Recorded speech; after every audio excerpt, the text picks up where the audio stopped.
A paz do Senhor Jesus, meus amados irmãos. Hoje é o terceiro áudio, do nosso estudo O Apocalipse, Terceiro áudio, glórias a Deus por isso. Ainda estamos no Sermão da Montanha, E a gente logo vai passar adiante, Preciso falar disso para chegar lá, não adianta pular o caminho, Ontem nós paramos no verso 8 do capítulo 25, que diz assim, tá falando das virgens, E as loucas disseram às prudentes: dai-nos do vosso azeite, porque as nossas lâmpadas se apagaram. Mas as prudentes responderam dizendo: não seja acaso que nos falte a nós e a vós. Ide antes aos que o vende e comprai-o para vós.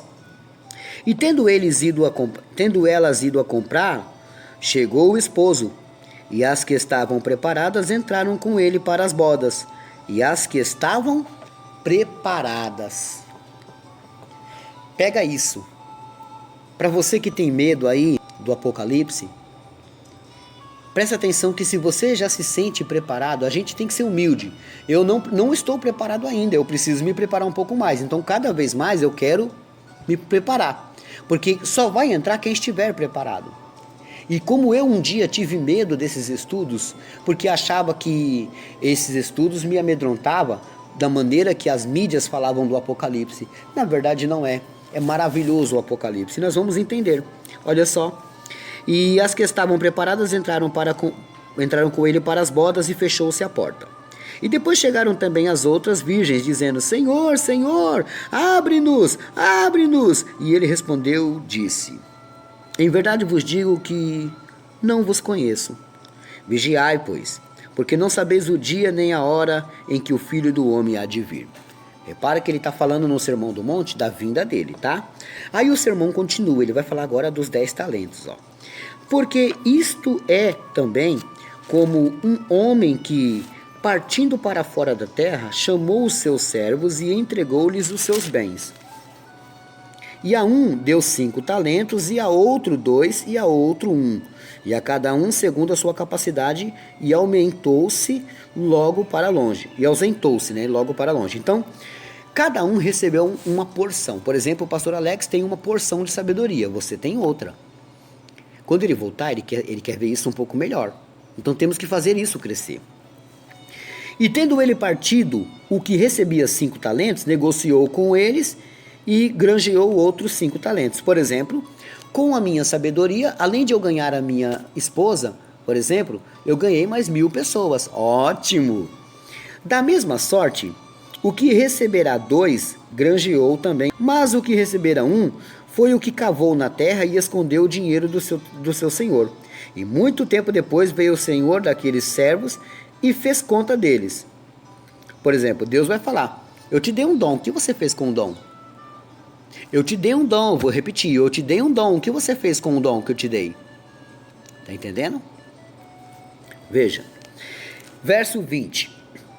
Então aproximou-se o que recebera 5 talentos e trouxe-lhe outros 5 talentos, dizendo: Senhor, entregaste-me 5 talentos, e eis que outros 5 talentos que granjeei com eles.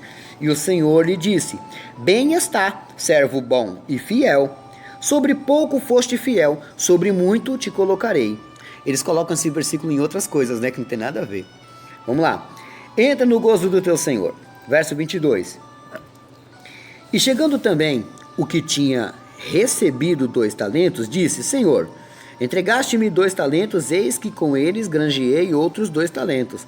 Disse-lhe o Senhor: bem está, bom e fiel servo. Sobre o pouco foste fiel, sobre muito te colocarei. Entra no gozo do teu Senhor. Mas chegando também o que recebera 1 talento, disse: Senhor, eu conhecia-te, que és um homem duro, que ceifas onde não semeastes, e ajuntas onde não espalhaste. E atemorizado, escondi na terra o teu talento. Aqui tens o que é teu.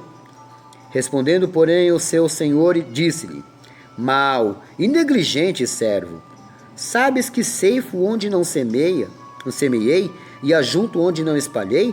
Devias então ter dado o meu dinheiro aos banqueiros, e quando eu viesse, receberia o meu com juros. Tirai-lhe, pois, o talento e dai-o ao que tem 10 talentos, porque a qualquer que tiver será dado, e terá em abundância. Mas ao que não tiver, até o que tem lhe será tirado. Lançai-o, pois, esse servo inútil nas trevas exteriores, ali haverá pranto e ranger de dentes. Ele está falando essa história, mas ele está apontando para o futuro, o que vai acontecer. Então, o que cabe a nós, meus irmãos? O que você sabe fazer para Jesus? Pastor, eu não sei nada, então comece a aprender uma coisa. Você não pode ficar sem fazer nada. Viu aí? Você tem que fazer alguma coisa para o reino. Você tem que contribuir com alguma coisa para o reino. Você não pode ficar assim, esperando que da maneira que está, tá bom. Não. Comece hoje, agora, a fazer alguma coisa. Pastor, por enquanto eu só mando os cafezinhos. Você já faz alguma coisa, então você está evangelizando. Isso é bom. Mas não fique parado. Não guarde só para você o que você pode espalhar para outros. Amém? Bom, nós não terminamos ainda, tá? Vamos continuar aqui. O versículo 31, porque o sermão profético ele continua, né? E aqui vai ser o fim desse sermão, meus irmãos, né? Olha só.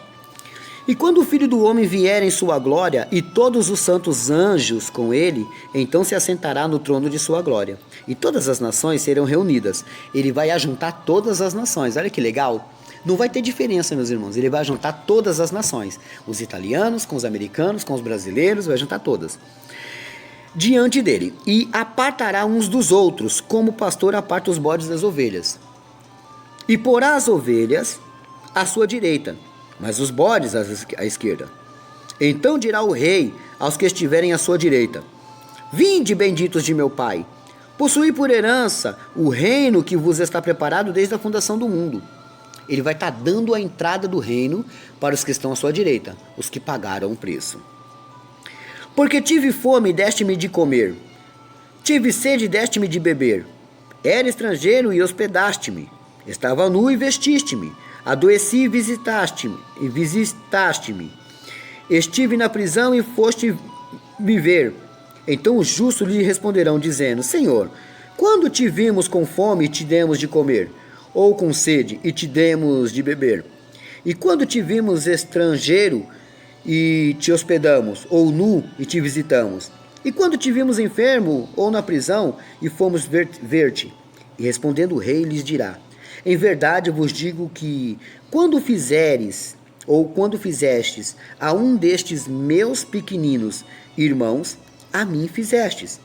Então dirá também aos que estiverem à sua esquerda: Apartai-vos de mim, malditos, para o fogo eterno, preparado para o diabo e os seus anjos. Porque tive fome e não me destes que comer. Tá vendo os avarentos? Porque tive fome e não me deste o que comer, tive sede e não me deste de beber. Sendo estrangeiro, não me recolhestes, estando nu, não me vestistes, enfermo e na prisão, não me visitastes.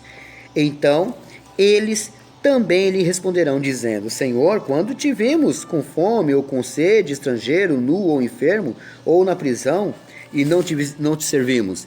Então lhe responderá, dizendo: Em verdade vos digo, que quando a um destes pequeninos o não fizestes, não o fizeste a mim. E irão estes para o tormento eterno, mas o justo para a vida eterna. Repara que fazer o bem, conforme ele está nos ensinando, é algo que devíamos, meus irmãos, já estar fazendo. Só que é interessante que ele está explicando, ele está trazendo o entendimento de que você tem que se preparar, tem que tomar cuidado, mas vai chegar um dia que ele vai separar os bodes das ovelhas. Aí ele vai falar: olha, uma criança um dia teve fome, uma pessoa precisou, uma pessoa estava enferma, uma pessoa estava assim assado. E o que aconteceu? Ninguém foi me visitar, ninguém foi falar comigo. Tem pessoas que, meus irmãos, saem da igreja e fica ali. O que acontece? O pastor não vai visitar, não procura saber, e aí a pessoa fica abandonada, né? Então Jesus, ele toca hoje nos nossos corações para voltarmos a fazer essas obras, porque um dia vai ser cobrado. E se você fizer isso para algum desses pequeninos que está aí fora, com certeza estará fazendo para Deus. Deus abençoe a todos, por hoje é só e amanhã tem mais.